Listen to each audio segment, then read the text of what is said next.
What's up, everybody? You are tuned into The Output with me, your host, DJ Unprotected. I would like to invite you in on the conversation because I want to hear what you got to say. And of course, you can check me out and see the topics and the other things that I am posting on Twitter at DJ Unprotected. You're going to hear some things on the show. Maybe you get interested in some of the segments, our guests. I'm going to bring some of them back. We've had some entertaining guests. And so anyway, like I said, hit me up on Twitter so that we can have the conversation together. Now, this is episode 7, and it's a beautiful episode, an exciting episode. And here's why. Because I don't have a guest on this show, which means it is me and you. Mano y mano. That's right. This is the DJ Unprotected show, I guess, for episode number 7, which is fine. I'm not going to say that I'm excited or, upset that I don't have a guest. It's just, it is what it is. And so I know that I can be entertaining. There's some fun topics we're going to talk about in this episode. Don't you fret. I keep it real, and it's going to be a good time. As always, I'm entertaining, and I promise you that I like to talk. And if you don't believe me, you can just ask my coworkers. I'm sure they'll vouch that I like to talk, chop it up, shoot the shit, whatever you want to say. But I'm down to do it, and especially since COVID put a Scud missile on all of my social life. I'm willing to chat it up. So for the next hour about you got me. We're going to have a fun conversation. We got some awesome topics to cover, some of the things that you can expect in this show. Fashion, specifically, we're going to talk about men's laced shorts. That's right. I know you've seen the pictures. Meme it or not, we might have to wear that, okay? We're going to cover music and dating, all right? Those are the 3 hot topics that we're definitely going to talk about, okay? But listen, hey, before we get into the show, I want to tell you guys a funny story. So the other day, I am leaving Hobby Lobby, or no, it was Michael's. I was getting something from Michael's for a project for work. And after I left Michael's, I was pulling out, and in Texas, they have these things called access roads. Maybe they have them in other places. I haven't seen them since I was here. But anyway, these access roads that go along the highway so you can get on the exits, go on the side streets, do your turnarounds, whatever. So I pull out of Michael's, and I'm driving down this access road, and I see this car with its flashers on. Normally, if you see flashers on, now Texas is hot right now. It's like 100 degrees at least every day, smoking hot. Probably seen it on the news, and I'm in San Antonio, hot.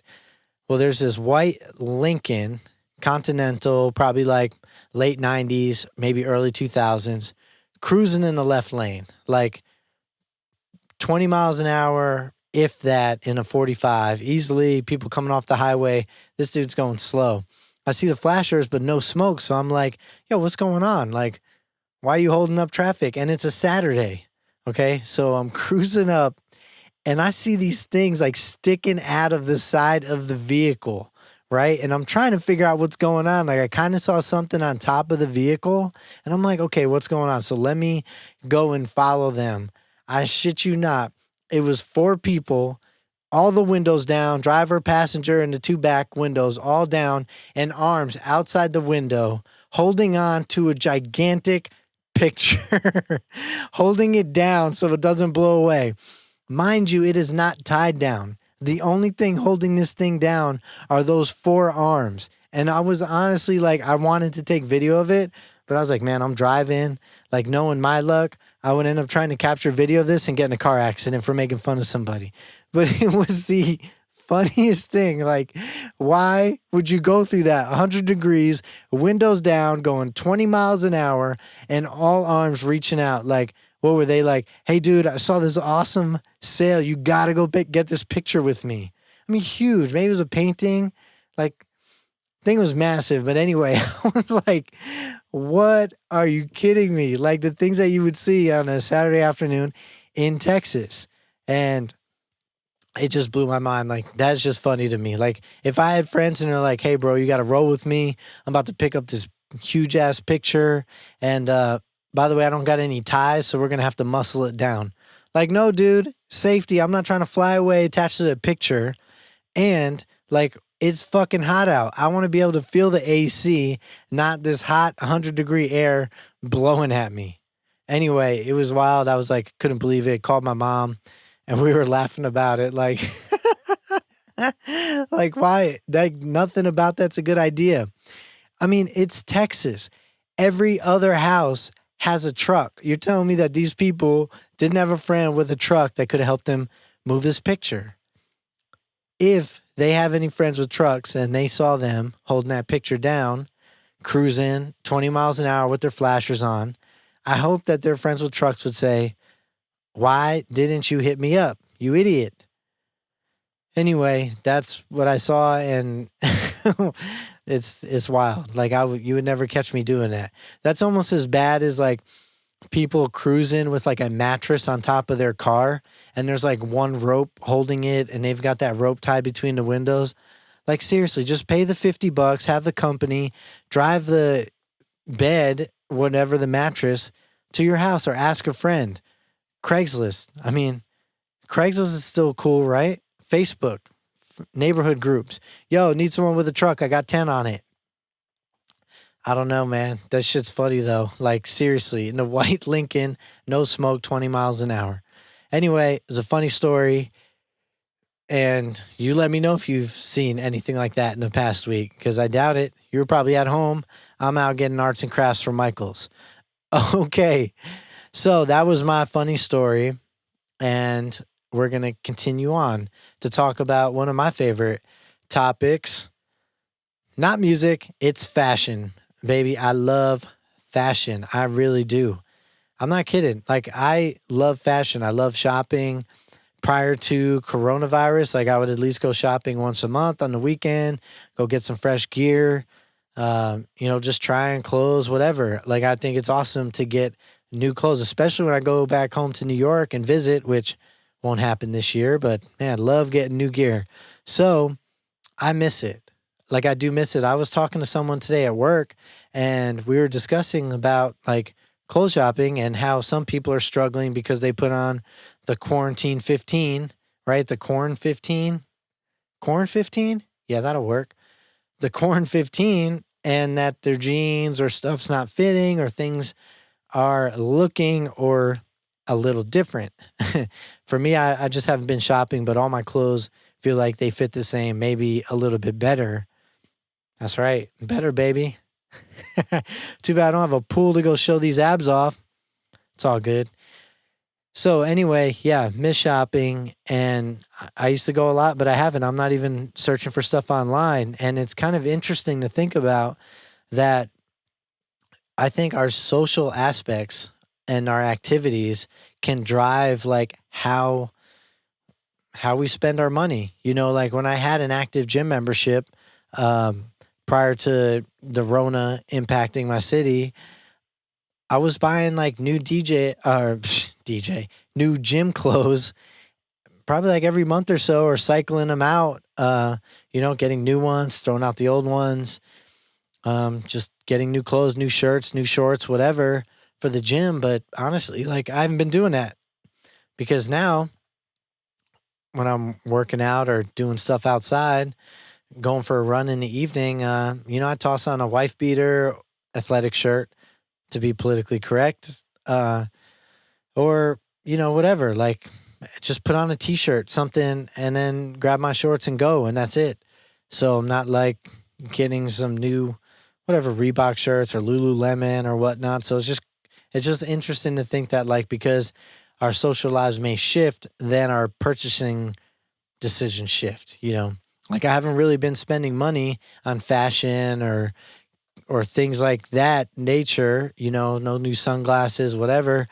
I've been spending my money on music equipment and investments. That's about it. So I guess not a bad gig. Oh, the other thing. So laced shorts. Laced shorts. I know you've seen the meme or not. We're talking about this. And are they worth wearing? Like, okay, seriously, are lace shorts, I know you've seen it, dudes, there's lace shorts for men, right? Vibrant colors for summer.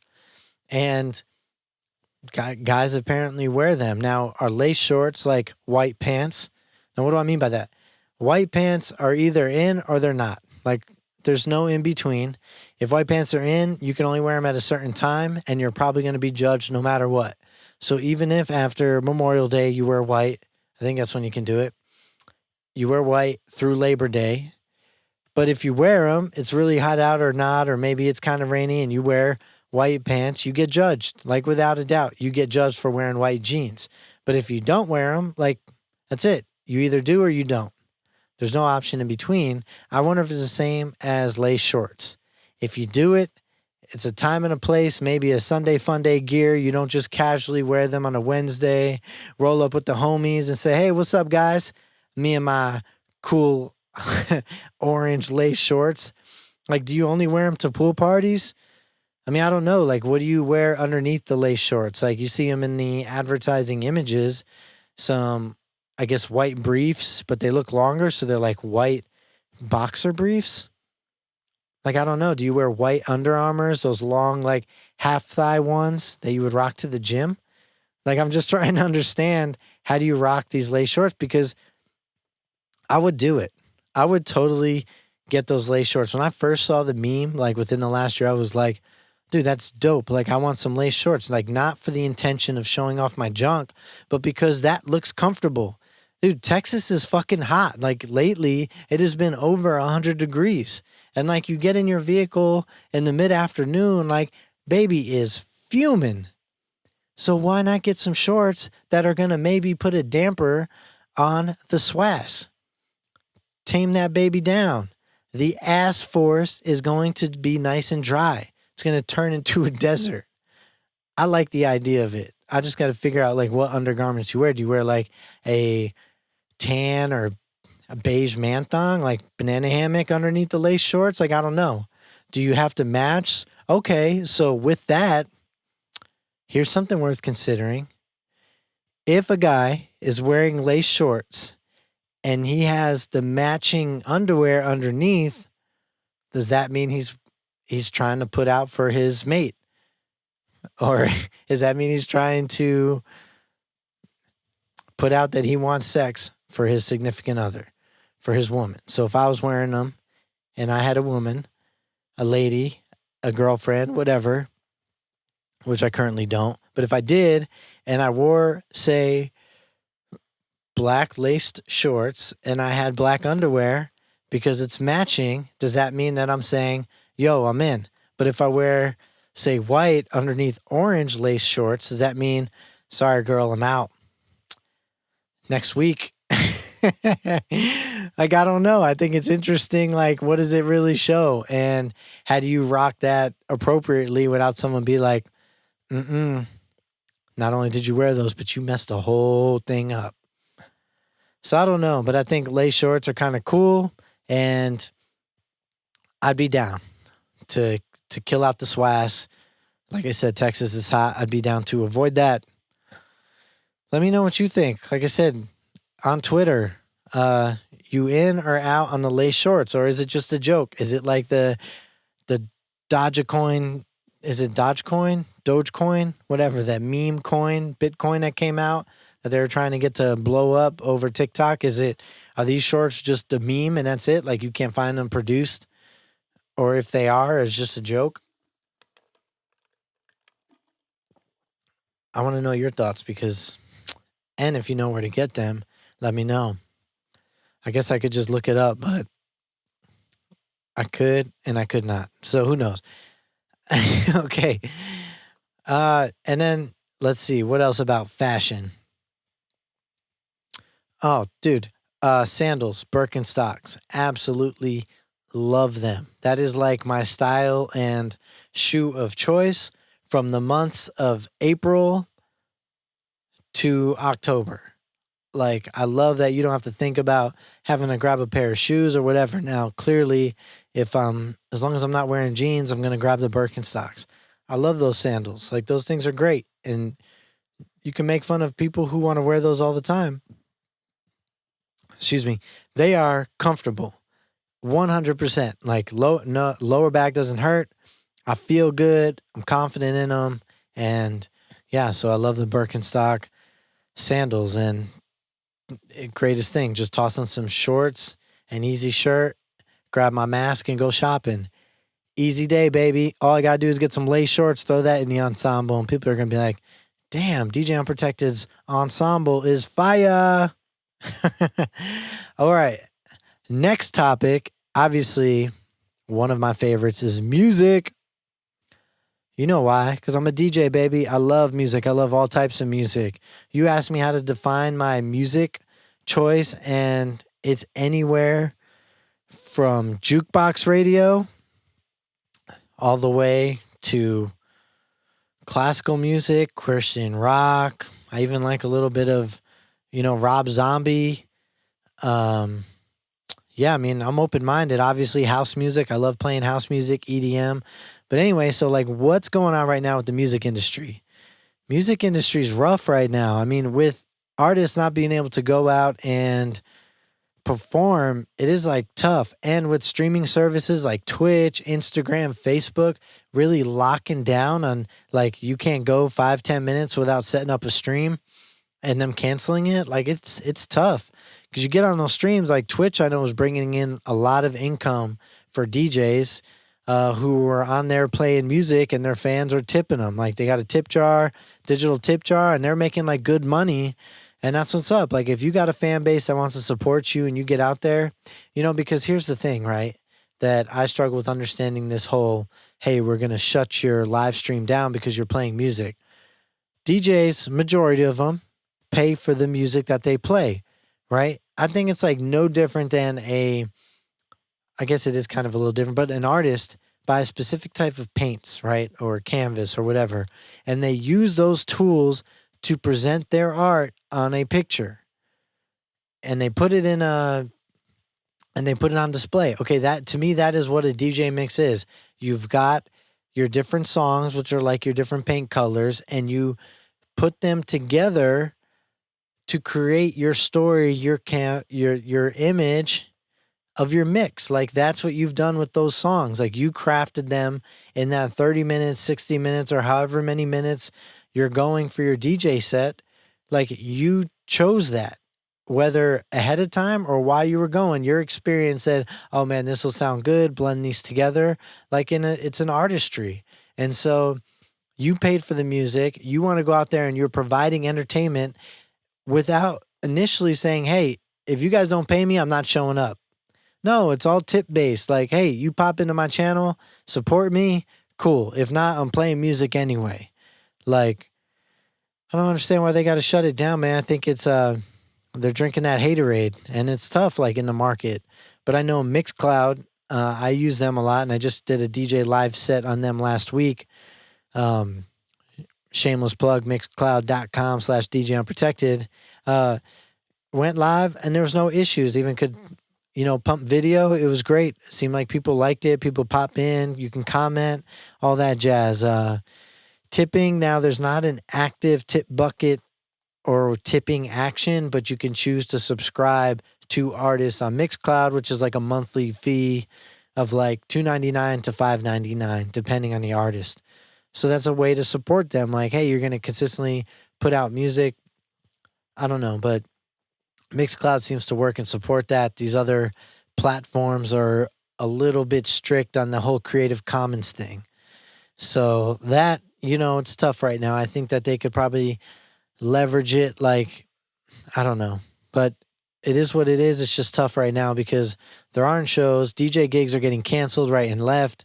There are new opportunities. Like, as a DJ, DJs can go out and do personal mixes, custom mixes for clients. That could be like birthday mixes, maybe anniversary mixes, workout mixes, stuff like that. So I think that part's cool. Again, you're paying somebody for their craft and not just the music. So like you're paying them to record that mix for an hour. That's someone who's crafting it. They're going to do the overlays, right? No different than the guy on the radio station playing music. Sure, there's advertisements, but those artists aren't getting paid per time that song plays, I don't think. Like I took a music business class, and the publishing it. I thought it was like a one-time deal to the radio stations, and then that shit can be played. Now it can only be played a certain number of times, but it's not going to get, you're not getting paid per play in that sense on a radio station. Correct me if I'm wrong. That's just the way I understand it. But if you're doing this, like on your own, like, hey, you're going to hook somebody up with a DJ mix, I think you should get that support.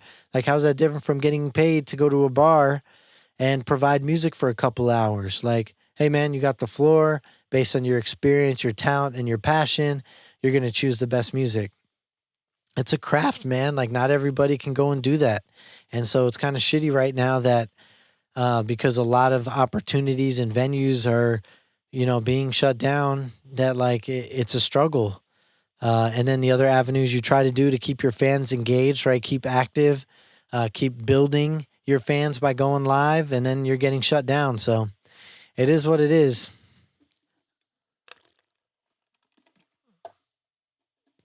It's just what we got to deal with right now. Got to be creative.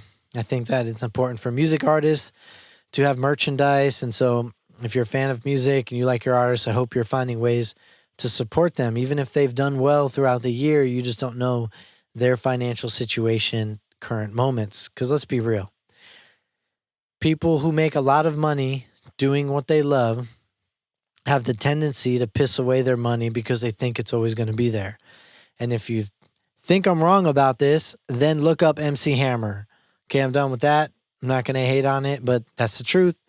Artists just can go that way, and that is a whole other topic because I may have spent my money like that in my 20s. But anyway, let's talk about another fun thing, DJ mix competitions, these contests. It's interesting when they host these contests because you never know what they're looking for. So how it goes down is you want to get an opening slot at a show. You're trying to get your music featured on maybe a Sirius XM or some type of station, a guest mix, maybe on a digital or virtual festival sponsored by like a huge company, and you're trying to get in. They're like, hey guys, submit your mixes. Like, you don't know what they're going to listen for. You're just trying to present yourself in 20, 30 minutes and hope for the best. So it's crazy. So contests are nuts. But, as a friend told me, you only lose if you don't submit. I think there's a lot of truth to that. You lose if you don't submit. You don't give the opportunity. But I think that you do well submitting. And if you don't win, then fuck it. Someone else made that decision. You put in hard work ahead of time, and that's nothing you can do after that. So I like that perspective. I just think it's a challenge and it's tough, but hey, you know what? Every challenge can be broken into. So just figure it out. Favorite song right now? Music. I've been listening to some like weird stuff lately. And by weird, I mean outside of like my normal tech house and future house and like, kind of like my last album on This Is How I Feel, like very kind of energetic, fast-paced beats, like like stuff you want to work out to. That's normally what I would listen to at work, on the way to work, doing stuff in the studio, like my administrative stuff. That's what I was pumping most of the time. But to be honest with you, lately I've been listening to a lot of chill EDM, tropical house, like some pool party playlists that are more, relaxed, like kind of chilled out beats, still driving four on the floor, but it's not so like you don't want to be fist pumping or whatever. Like you're just trying to chill, like kick back, grab your icy margarita and just hang out. So that's kind of music I've been listening to, but I came across this song. I've heard it before, but finally the other day I was able to see, because I listen to my music off of digitally imported radio. di.fm is the app. But digitally imported, it's awesome. A lot of like electronic music, like tons of channels. You can get trance, vocal trance, acoustic trance, house, techno, 90s techno, whatever. It's like, it's legit. So I subscribe to it. So just get nonstop, like already curated music. So you don't get to like skip next. You just go through the different channels, but it's still good nonetheless. But this song came on. I've heard it before, but it came on yesterday and I cannot stop playing it. and it's by Elderbrook, Eldebrook, and the song's called Numb. This thing is like super cool. It starts out with like kind of a light string in the background and some like 808, some electronic toms, right? And then this dude just softly sings, and it's just a really good track, and it's just chill the whole time. You get like the echo reverberated vocals, it's anyway, like, so here's the type of music listener that I am. I hear a song, and if I like it, so I may listen all day and then come across like one or two songs that I'm like, wow, that's awesome. Like, and just keep playing it. And then I want to learn it. And I just, for like a week straight, like I will just listen to that song over and over again. And so that's what I'm bumping right now. And what happens is like, I want to figure this music out. Like when I come across a song that really resonates with me and I'm like, whoa, like you just feel it. Like I know you've been there, like a song, whether it's the chord, like the way the chorus or the chord progression or how the vocal impacts you. Like you just feel it and you're just like you immediately like want to start singing along to the song, even if you don't know the words, like you start humming to it because it just grabbed you. Like that's what happened to like this song and other songs. So what I do is I end up going and trying to learn that song. I play it, I grab the piano, my guitar, and I just start playing over it. And I think what happens there is you are appreciating the artistry behind that song and you're studying the music. It's not copying because you're not taking it directly and trying to release something, but you are learning it. Like, what about that song resonated with you so much to make you want to like relate to it? And then now you're like figuring that out so that as an artist or a creator, you want to go and like do something similar to it. Not the exact thing because that's copying and stealing, but like learning it so that you can adapt it to your craft. And so that's what I like to do. And I can only imagine like if, say, an artist saw me here in the studio playing their song over and over again, and I'm sitting here with my piano and slowly replaying the notes and figuring it out and then grabbing the guitar and really breaking it down, like there's got to be some appreciation to see that because you put a lot of time into your craft as an artist. And sure, maybe you get millions of views, like if you're someone like Elderbrook who's just killing the scene, you get millions of listens, streams on your tracks. But there's a percentage of that that probably just hit next. Maybe it was in a playlist and they like it. They don't love it. But then you've got the group of people who hear it and go and download it. Go and add it to their morning playlist, their evening playlist, whatever it is. And they're like, yo, I want that song to be in my shit like all the time. I think it means something. Like as an artist, that's what you search for, to create music that's going to mean something to somebody listening. So all the hours, the effort you put into writing, the time you're in the studio and the engineer's like, sing that part again. Nope, you missed it. Sing that part again. Now it means something when someone else appreciates that and think it's artistry. Artists have done that for generations and decades and whatever. Like saw the Elton John movie. He did that as a kid. Like took songs he really liked and would study the music sheets. He would keep playing those songs. The Beatles did it. Songs they liked, they wanted to cover. They played it over and over. Obviously added their own flair to it when they were doing cover songs. But I think that's like the beauty of it, like your craft. It's kind of like a painter might really admire a type of painting style, learn it, try to apply it to their paintings, and then add a twist to it, like add their own character to that craft. I think that's a beautiful thing that like, that's when you know you're appreciating something that you're passionate about, is when you take something that you really enjoy made by somebody else and try to figure it out. I think it's a beautiful thing. So anyway, that song Elderbrook, Numb, I love it. Probably played it 20 times this afternoon before the podcast. And it's a really cool song. So I think that you should check it out if you are interested. It's a chill track. Like I really, it really, I don't know, it worked for me. And it doesn't happen all the time. Like I can listen to music all day and, I'll enjoy it. But man, there's just a few times when a song hits me and I'm like, I got to look it up and figure it out. And I need some water. 30 minutes of talking straight, man. This is new for me. I'm, I'm thirsty. Am I sounding hoarse yet? Because this is just water and lemon. No beer, no carbonation.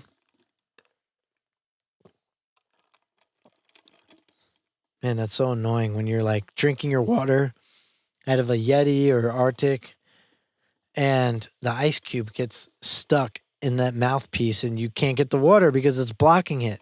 And then you got to shake the glass. Like, I hate it. Just give me what I want, baby. A shout out to Shanda, made by Shanda, for making this awesome cup. If you didn't see it in episode 1, look at this thing. She made it, hooked it up. I love this. I love this tumbler.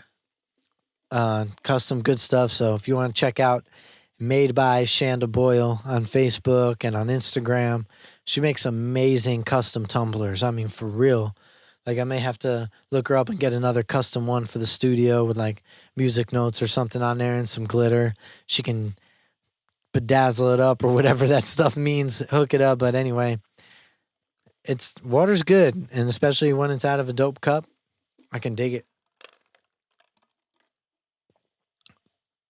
Are you guys having fun yet? Again, if I'm boring you, cuss me out on Twitter at DJ Unprotected. But don't fret, we've got another interesting topic coming at you right now. What do we got? Dating. We are going to talk about dating. And right now, in the Rona season, it's virtual dating. But I'm DJ Unprotected. I'm a risk taker. And so I've got a story for you. Not a bad story. It's a good story. So we'll cruise through it. But first off, I want to say something. Tinder sucks. Why? Because it does not want you to leave the app. It wants you to stay on the app. Tinder doesn't care if you get into a relationship. Tinder wants you to be there forever, for hours on end. It wants you to be there for surge time. It wants you to be there 6 months, a year from now, 2 years from now. Tinder does not want you to leave the app. It for real doesn't. And no wonder it's the hookup app. Like, it has that stigma because it presents that.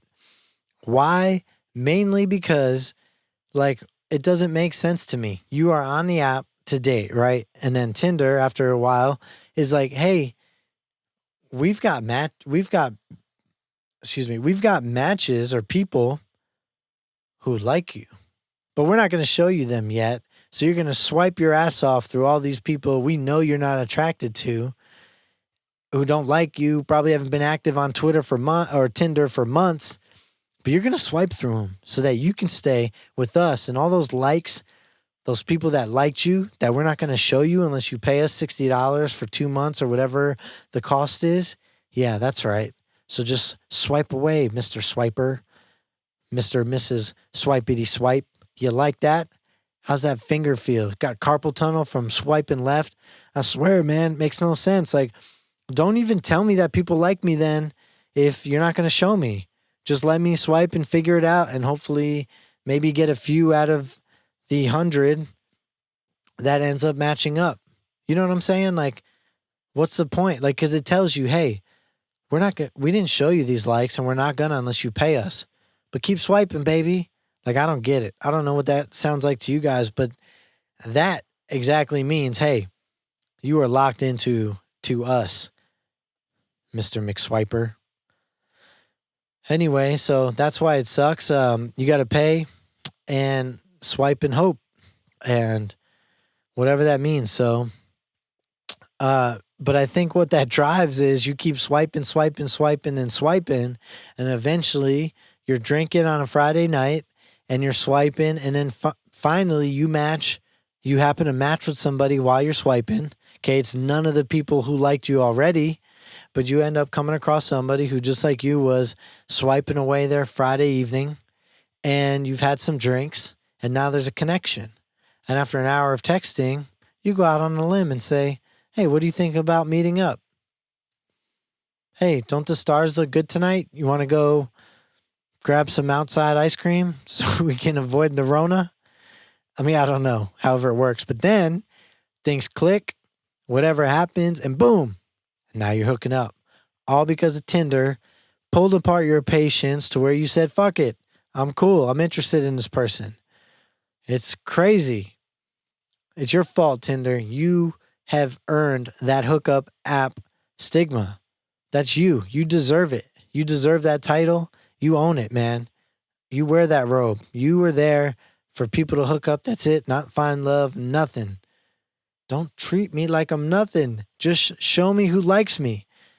Or don't tell me, man, because I'm not paying. Also, the other app, Hinge. I don't know if you guys have ever used Hinge before. Hinge is a pretty cool one. I'll tell you why in a second. I just need some more water because I'm like 40 minutes into talking your speakers off. But hey, I didn't get a guest for this episode, so you got DJ Unprotected, baby.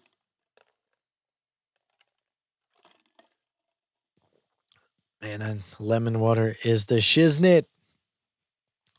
So Hinge is an app. It's pretty cool. It kind of looks like it's almost like an online digital magazine, the way it's set up, because you kind of scroll through like up and down through somebody's profile and you see their pictures. There's some like caption stuff or, conversation starters within the profile. And then you heart it, send a comment, and then maybe they heart it and send a comment back. Or most of the time the women just open up the communication. So I guess it's cool. It's still like a crapshoot like anything else. You're just hoping for the best. So those are the only two apps I'm on, Tinder and Hinge. But Hinge has this thing where after you use it, it kind of learns who you're compatible with. And I quote that with as much sarcasm as I can say, because it has no idea what compatibility means. I mean, seriously, okay? 99.4% of the women that I say no to are women with children. And that's very specific, okay? I say no to them because I'm not interested in someone who's got kids. I mean, I got a lot of respect for single mothers, but I'm just not the type of guy who would fit that bill for what they're looking for. Like my commitment level doesn't meet the needs of what they're probably looking for. And that's just, I keep it real. Like I care about my job. I care about my music company. And so I put a lot of time and effort into that. And I think that single mothers may, over time, not initially, but several months down the road from my experience, want more time that I'm not trying to be selfish, but it's just not available for me to give right now in my life. So I'm not hating, don't hate me, but I say no to them. Like that's not the match. I know it's not going to be a good fit. But almost every day, Hinge is like, Peter and this awesome girl, let's just say Jessica, we think you two would be a great match. And so I get it, Jessica gets it, and then I look down and in her profile it says, have children. So you got it wrong, Hinge. That's just one of the things, like if you want to only pick out people who don't have children or whatever, you have to pay for that. So I'm not paying for it. I don't really need to date or communicate. I'm just like, I'm in it because, why not? I'm 34. Like I can still communicate and date, and it's not overly consuming. I do it. Maybe you meet people, network. I've met some cool people on Hinge that we've connected on social media apps. They like my music, and we've kind of became like, online friends. And I think that part's cool. Like you can be respectful and enjoy that experience. So with this, like I'm not going to pay for it. But on the other hand, it's like most of the times it's like, no, you don't know what compatibility means because 99.4%, again, very specific. I am saying no to women who have children. Okay, we can talk about that other 0.6% later on, but nobody wants to be black and white. There's a gray line. Okay, that 0.6%, 0.06, whatever, is a gray line of what I'm saying yes or no to. And it needs to, Hinge needs to figure that out. So Hinge is supposed to be the app that is meant to be deleted. Tinder is the hookup app that's going to keep you forever because it just sucks. And yeah, so those are the two. That's all I'm on right now. Interesting story. Okay. Before San Antonio went on a suicide mission with this COVID stuff and everybody getting it prior to July 4th and all that jazz, I went on a sushi date. I did. Met somebody. We went on a sushi date. We had dinner outside. I mean, yeah, technically it was a date, but really we just like had good conversation and enjoyed sushi.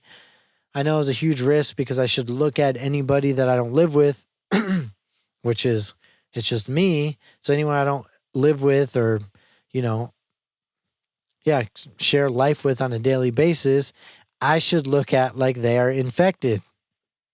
And that's the truth. I went on this date. I did not look at this woman like she was infected. We had a good time, shared our poke bowl, and I didn't get the Rona. This was over 2 weeks ago, and I'm fine. So I took a risk, and that's what life's about. You take a risk, fingers crossed, and it all worked out. I know I'm not immune to coronavirus. Like I could get it. I try to take care of myself as much as I can, but I went on a date. I've had other virtual dates that were entertaining. I saw some boobs on the virtual date. I never asked to see them. The girl on the other side of the camera was just really proud of her boobs and wanted to show them. So, it is what it is. Like we don't keep in touch anymore. I think we had maybe like 2 virtual dates and that was it. So very interesting, but hey, you know what? Good on you, girl. Confidence will ride. I think it's important to be comfortable with your body. That's why I'm naked 95%. I like that percentage, 94, 95, whatever. Listen, a lot of the time I wear less clothes around my house because it's hot and it's comfortable. I think it's important to be confident and comfortable with your body. And one way to do that is to wear less clothes. Maybe not out in public. I'm not saying go be naked in public, but you're hanging out in the house. Like, why not chill with the shirt off? If you're a dude or, woman, be as comfortable as you want. Like, it's hot. You should dig your body, man. It's you. You got it. And if you think that, your body's unattractive, then take steps to be attractive. But why not? You have all the control to feel or look how you want. Anyway, that's my keep your clothes on or off speech. All right, so I think it's been a fun episode, 42 minutes and going hard, and I think I've enjoyed this show. Not bad. I'll work on the content for future solo shows. I'm going to get an awesome guest for next week, working on that right now. Should have it confirmed by this weekend, which will be really cool. Continue on to the fun segments because I'm riding. I'm getting some good feedback on the pickup lines of 1 for 4, I think, every show, which is really good. So, 4 episodes? 4 episodes with the ladies? 3 episodes? Yeah, 3 episodes with the ladies, and so 3 or 4. Anyway, either way, 1 for 4 every time we had a lady on the show, which is very cool. So, all right, guys, so we're going to wrap this thing up. I'm here every Thursday, but if you want more, follow me on IG to catch on to my stories. I keep it simple and I keep it fun. Hit me up on IG at Unprotected. This has been The Output with me, DJ Unprotected, a podcast presented by Aztec Nation. If you want to check out some of the behind the scenes action and bonus footage, feel free to go to patreon.com/the output. That's patreon.com/the output. All right. I hope you're picking up what we're putting out. We got a lot to say. Tune in next week. We have a guest, on deck. So we'll see you then. We out.